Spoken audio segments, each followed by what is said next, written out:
Baik, kita lanjutkan.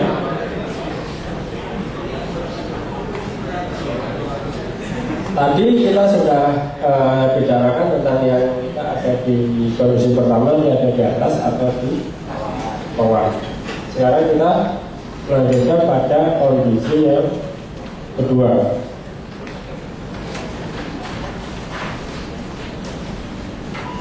Jadi kondisi yang kedua,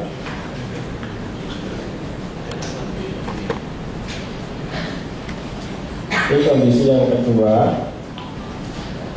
ini jika open market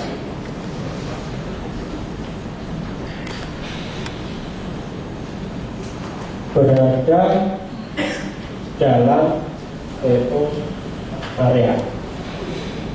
Tapi ini dengan cara tetap dia tidak ada istilahnya nggak ada BP ya, tetap. Nah, jadi ini tetap seperti ini. Ini kita bagi menjadi dua, yang kepada garis tengahnya. Ini garis tengahnya. Nah, sekarang open market dia ada di mana? Kalau open market dia ada di setengah bawah, ini open marketnya, ya market cenderung turun untuk TO area selanjutnya. Jika dia opennya ada di atas ya, separuh atas, dia akan up.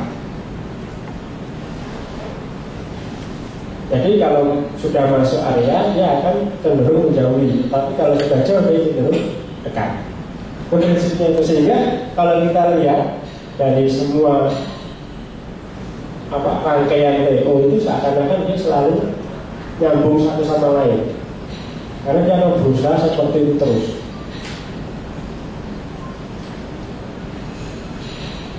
Nah, kalau ini kondisi seperti ini, kondisi-kondisi yang memang ada beberapa kondisi kasus yang dia akan ini bablas.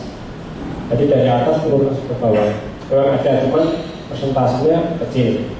Ini kita cari yang umum dulu, nanti kita akan pelajari lebih detail untuk yang kasus-kasus seperti itu. Itu biasanya karena dia kondisi-kondisi sideways. Jadi sideways panjang, dia akan setelah beberapa hari sideways itu biasanya seperti itu. Terus yang ketiga, nah ini yang menarik. Jika ada BP,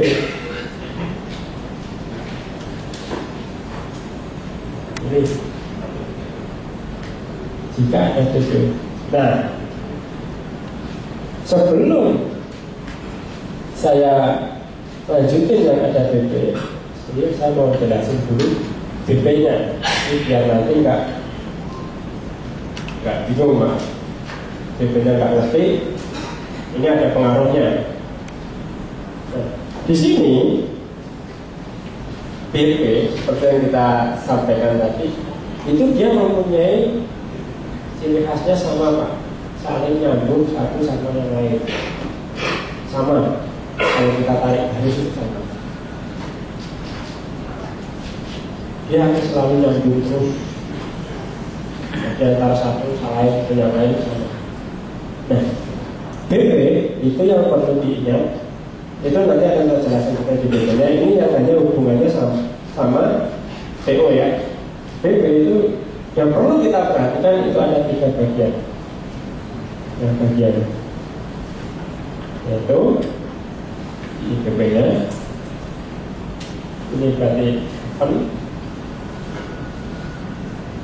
medianya sama plus. Ini yang perlu diperhatikan. Jadi di BP itu yang perlu kita perhatikan itu open plus sama tengah. Dan biasanya titik sentral dia yang banyak sekali dicek itu ada di tengah BP. Ini BP Pak. Terus dengan BP aja ada bisa tertib. Makanya di materi-materi selanjutnya itu ada yang namanya BP itu BP pengarah dan BP koreksi. Cuman ini yang penting, ini yang perlu kita perhatikan, bahwa dalam BP itu 3 hal itu: open, close, sama middle-nya. Kita coba, kita mau pakai yang mana terserah. Untuk baca seperti ini, ya. Ini mungkin kalau mau separuhnya kan ini berarti kalau separuhnya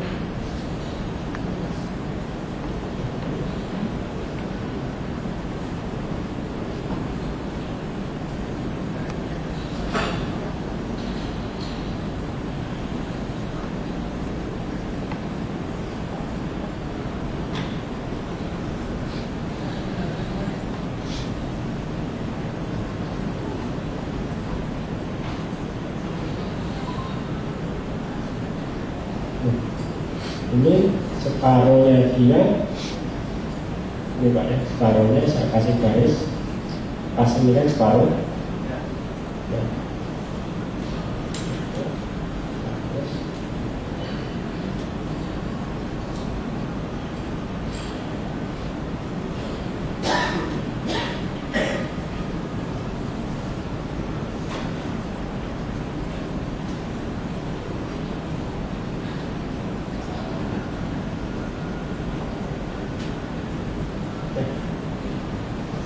Ini Pak, sering dicek Pak, hampir sama semuanya seperti itu. Seperti ini juga, kalau ini kita tarik setengahnya kan kurang lebih ada di sini. Ini ya, pas. Ini ya, ini saya lagi.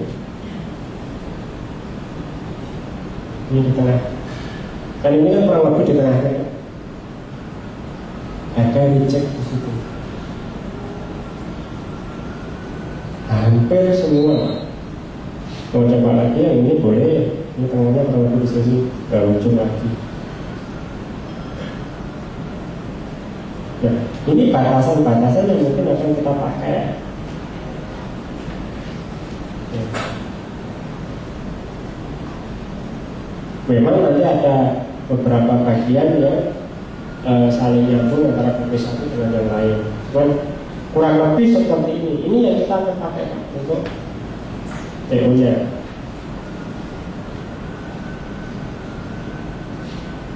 Karena kita kan belum masuk ke materi BP-nya kan. Ini hanya perkenalan untuk nanti kalau kita terang TO-nya dan ada sambungannya gitu. Ini yang kita pakai 3 bagian open plus sama middle-nya. Pakai ini aja Pak. Ini juga sudah possible.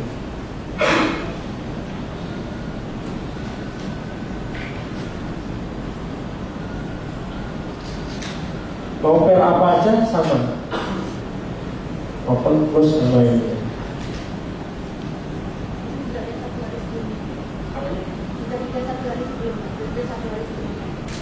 Kalau BP bukan dari 1 hari sebelumnya, cuman BP yang terdekat. Bisa jadi kan kalau harganya sudah terlalu jauh kan terdekatnya mungkin contoh kasus kayak yang ini, harga di sini. Pendekatnya kebetulan di sini 1 harinya per 1 hari dalam hari itu. Cuma kalau harganya sudah kayak di atas ini, kayak di bawah ini, kan tidak mungkin 1 hari ini di sini. Pasti kan ada cari yang di belakangnya. Bisa jadi kalau BP agak jauh karena pas yang ketemu dia di mana? Nah, ini sama setengah. Jadi yang kita cari untuk BP itu sebenarnya sama. TO pun sebenarnya sama. Yang pertama kali kena. Jadi price sekarang bahkan bisa jadi 3,0 ditarik. Dan kebetulan ini harga tertinggi sepanjang sejarah. Nah, sepanjang tahun ini tertinggi. Kalau otomatis dalam tahun ini kan nggak ada harganya. Ya mau nggak mau kan kita harus cari di tahun sebelumnya. Itu mau nggak mau. Karena terpaksa. Seperti kemarin waktu euro pada posisi 1,2 kosong sekian, itu kan nggak ada di tahun 2012, nggak ada, 2011 juga nggak ada, itu baru ada di kisaran tahun 2008. Ya mau nggak mau kita harus cari yang di situ, karena nggak ada harganya ditarik garis ke belakang itu nggak ada. Kalau kita perkecil, ya kayak garis ini saya tarik bahkan ini, ya ini, saya ini.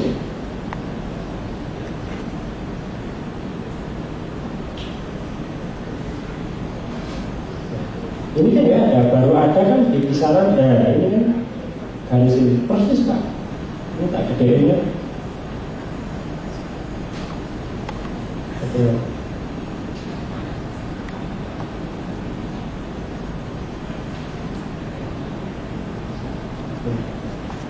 Benar.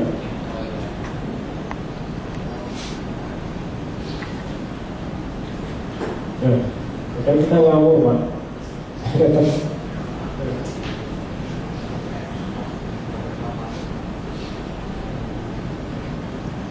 Jadi garisnya BP maupun itu sebenarnya jadi, makanya kan cuma nanti akhirnya menjadi banyak, makanya nanti kita akan pilih mana yang bagus.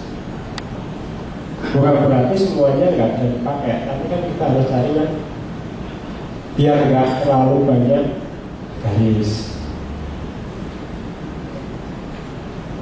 Jadi ini ketiga hal ini yang sama secara hierarki, dia akan sama. Jadi prinsipnya di BP itu satu, saling nyambung. Yang kedua, dia akan dicek di open plus sama middle-nya.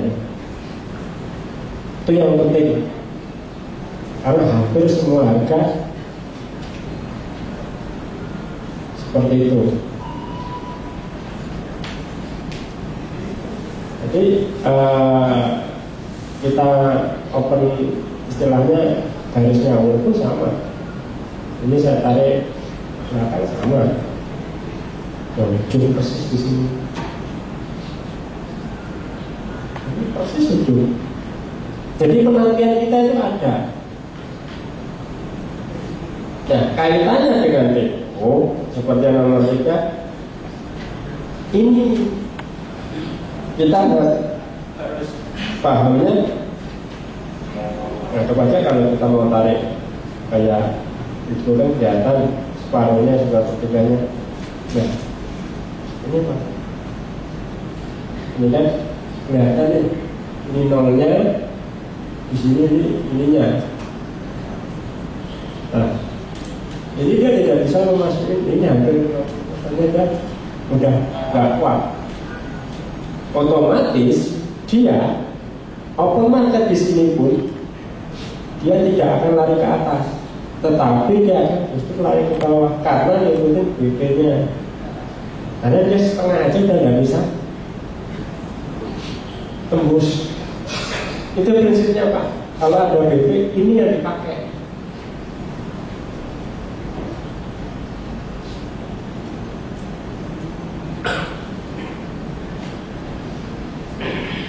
Nah, ini beda lagi kalau opennya ini, yang di sini sudah tembus di atas, dia pasti biasanya dia akan mengejar ini. Opennya di sini.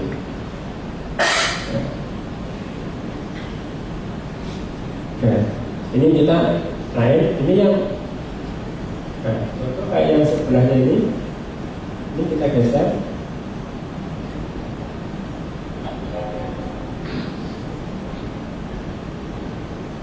Kita cari setengahnya.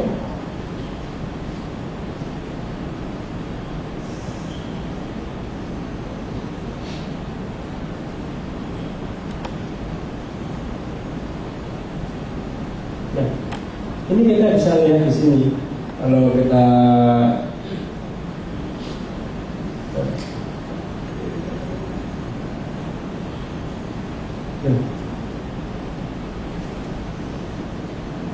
ini Pak, separuhnya kan ini. Dia berhenti pas di sini. Yang kayu kan begini. Dia tidak ada yang bisa melewati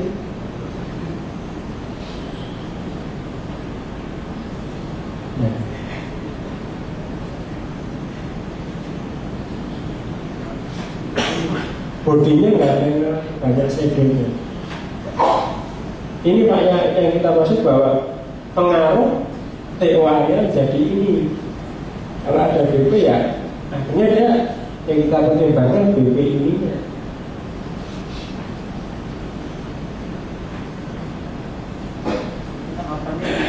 Atasnya upper body itu, Ya. uppernya handle seperti itu besok Iya. di atasnya close body itu. Ini maksudnya? Uppernya di atas close, terus BB. Oh iya, di atasnya close BP. Memang dia biasanya ada kecenderungan untuk naik dulu. Untuk naik tempat biasanya dia akan ngejar. Ini biasanya di bawah ini ada Pak. Nanti itu materinya di BP-nya Pak. Nanti kita ini cuma hanya gambaran kalau TO-nya kena BP efeknya seperti ini. Jadi yang lebih berpengaruh dia akan menjadi ke BP-nya. Karena dekat kan ya. Kalau nggak ada, dia akan pengaruhnya di yang untuk TO areanya Pak. Nah, ini kita sama seperti ini juga sama kan, begitu udah bisa tembus setengah yang sini dia akan turun. Sama juga yang ini, begitu opennya dia ada di atas dia akan turun. Nah seperti ini, nah ini ada kasusnya BP-nya di sini Pak. Biasanya kalau seperti ini kasusnya ini kenapa kok turun BP-nya ada di sini? Ini biasanya dia ya satu menganggap dia ada pengaruh BP di belakangnya. Biasanya kalau saya lihat kalau seperti ini saya akan melihat BP di belakangnya. Karena ini sudah ada BP. Kecuali kalau ini nggak ada BP saya nggak akan lihat BP di belakangnya. Tapi kalau ini ada BP saya akan melihat BP belakangnya pas posisi seperti ini.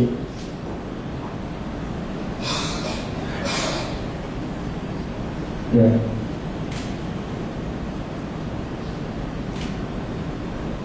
Kapan di bulan ini? Apa? Ini kan separuhnya yang ini kan secara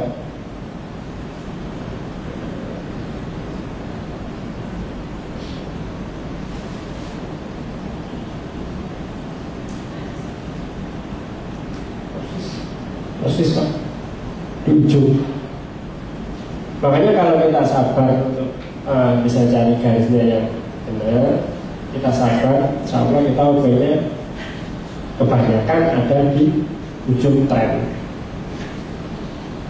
Meskipun itu hanya minor tren, tetap kita ada di ujung. Karena acuan kita sudah selalu ada di ujung semua.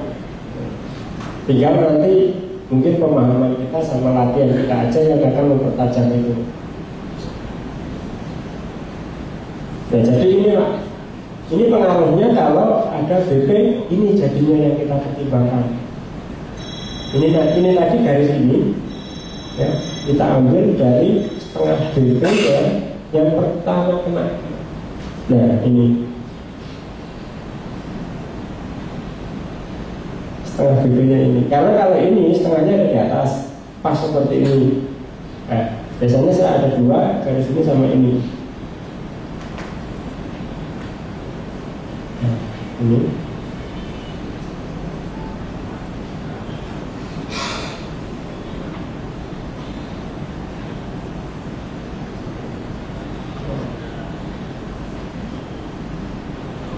Nah, sama semua. Dipakai di belakangnya. Maupun di sini pun. Jadi limit kita pun boleh kita pakai limit, boleh instan. Tapi kalau garisnya kita sudah bisa ketik, menjadi lebih mudah. Nah ini kan sama. Dia akan begitu udah ketik langsung turun bawah. Sampai di sini ada tanya. Bagaimana kita bisa mengetahui seberapa lama BP itu akan berpengaruh dia akan reject atau lulus, dan kapan dia akan bisa reject dan lulus? Seperti misalnya yang seperti yang kemarin ini yang lihat sebelumnya sebelumnya lagi sebelah kiri, nah dia kan terus sebelah kanan lagi, nah kiri dia kan nembus ke bawah, menembus ke tengah BP yang di hari sebelumnya. Tapi akhirnya dia kan kalau naiknya nggak bisa lagi kan, turun bisa menembus ke tengah BP, tapi untuk baliknya naik kan nggak bisa dia. Gimana kita bisa mengetahui kapan dia akan menembus, kapan tidak akan bisa menembus seperti itu? Ya, nanti itu kita bahas di materi BP. Ya, karena kan belum semuanya kan. Nah, ini kan hanya istilahnya, ini kaitannya dengan TO tadi. TO-nya kenapa kok tidak diperhitungkan? Kok TO-nya mestinya kan dari bawah mestinya naik. Nah, tapi kenapa kok ini kok itu turun? Karena terpengaruh BP seperti itu.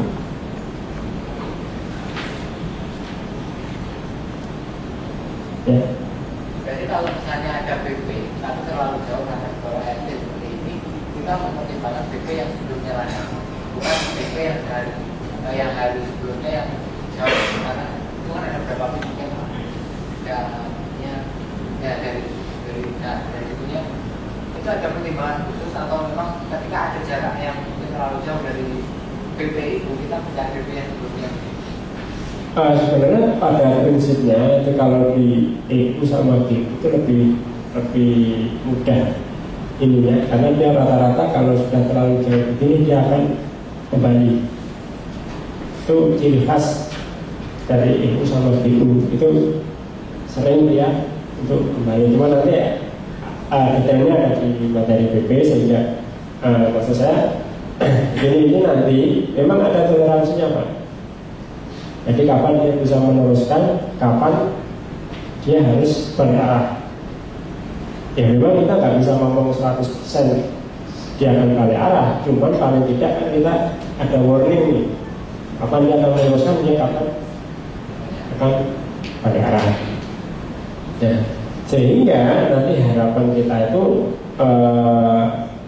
trading kita sudah punya batasannya dulu. Yang penting itu, kalau trading kita nggak punya batasan, ini yang susah. Harga sudah di high kita tetap buy, atau harga sudah di bawah kita tetap sell. Nah ini kan soal MC apa enggak, terus apa enggak itu tergantung MM-nya. Kalau MM-nya bagus, ketahanan 10.000 saja itu tidak ada MC. Iya kan? Kan ini kan? Ya. Mau opening ngawur pun tidak pakai teori, tetap nanti pada akhirnya profit juga. Tapi nggak tahu kapan, tahun depan atau 10 tahun lagi. Ya,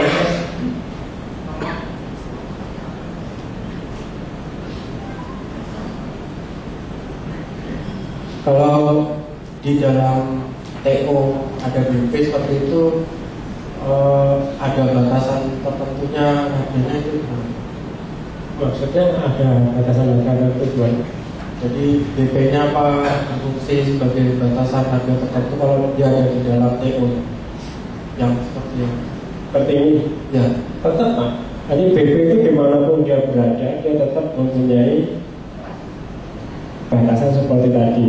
Dia akan bisa mericek di open plus sama setengahnya, dimanapun BP itu berada.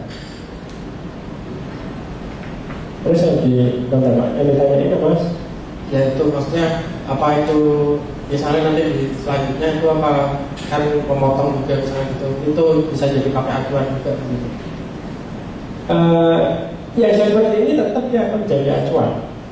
Tetap istilahnya begini, BP itu mau terjadi kapan, di mana, itu mau di dalam TO mau enggak, dia tetap akan nanti jadi acuan. Cuman bedanya dia akan menjadi acuan yang bagus atau enggak itu nanti kan digabung sama klien TO-nya. Itu nanti habis ini kita bahas Mas. Jadi ini tetap dia akan Pak, ini akan tetap berfungsi nanti di catatan selanjutnya, dia akan berfungsi untuk sampel dia tetap. Jadi enggak ya ini terus kalau yang di sini diabaikan, ya enggak juga, tetap seperti itu. Cuman setidaknya ini akan menjadi acuan nanti ke depannya mau gimana. Nanti kita terangin pada materi di BP-nya. Jadi biar enggak saling campur.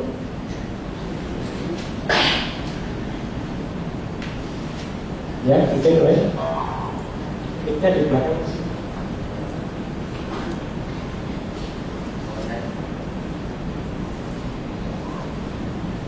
Mau nanya untuk yang jika TO ada di tengah BP hari sebelumnya seperti market tanggal 28 Juni dan 1 Juli, Tanggal berapa? 28 dan 1 Juli ini. ya, itu kan TO ada di tengah BP sebelumnya. Itu berarti dia mana yang di situ dulu gitu ya. Kemudian jika ada 2 BP seperti itu, dua-duanya dipakai atau gimana? Maksudnya gimana? Ini ada Di tanggal 28 Juli 28 ini kan ada dua BP ya. Dengan TO untuk tanggal 1 Juli itu kan ada di tengah BP terakhir. Nah, itu berarti lari ke atas atau ke bawahnya itu tunggu dia nyentuh yang mana dulu gitu. Menyentuh, maksudnya menyentuh mana? Untuk menentukan TO hari itu bakal lari ke atas atau ke bawah, itu berarti dari Jadi kalau kita ngambil ini setengah ini ya, ngambilnya kurang lebih dia ada di setengah. Biasanya dia di TO itu kan ada toleransi. Nanti di BP saya jelasin. Dia ada toleransi kayak yang gue cuma kita ada geser sedikit. Itu selama dia tidak melewati area itu, dia akan bermain di situ. Dan nanti kalau dia keluar, dia akan diikuti yang terakhir. Kalau dia keluarnya up, ya up. Kalau nanti keluarnya down, ya down. Nanti kita akan jelasin gitu. Jadi ini kan ada toleransinya di setengah ini pun. Jadi kan begini, itu untuk kasus ini. Nah, ini kan ada kan 23,6. Nah, selama dia tidak bisa keluar dari 3 komponen ini, dia biasanya dia akan ada bermain di situ. Tapi setelah dia salah satu keluar, dia akan mengikuti arahnya. Jadi prinsipnya nanti waktu di BP-nya kita akan jelaskan satu-satu.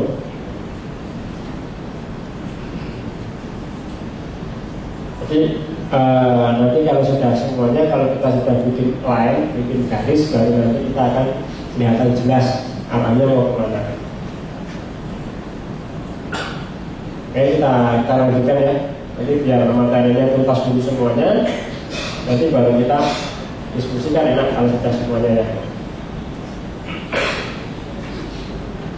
Oke, kita lanjutkan lagi pada